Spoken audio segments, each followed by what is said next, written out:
弟兄姊妹平安，今日所讀嘅經文係舊約以西結書第15章第1節至8節，主題係耶路撒冷人是無用的葡萄樹。作者喺以西結書第15章記載，上主嘅話臨到以西結，上主將以色列加比作葡萄樹嘅枝子。上主問田野嘅木材，有邊一樣比葡萄樹更有用呢？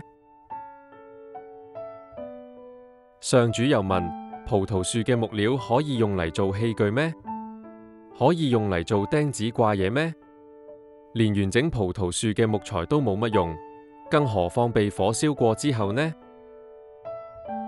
上主又問，枝子已經掉入火中焚燒，兩頭都燒焦咗，中間都燒壞，仲可以用嚟做器具咩？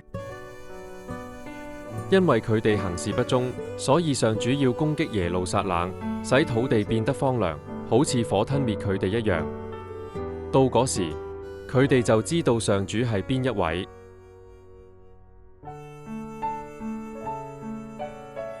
反省問題。作者喺以西結書第15章記載，葡萄枝嘅木材因為冇用處，就被拋入火中焚燒。咁你有冇只停留喺外表嘅身份上面，而冇結出同身份配合嘅果子呢？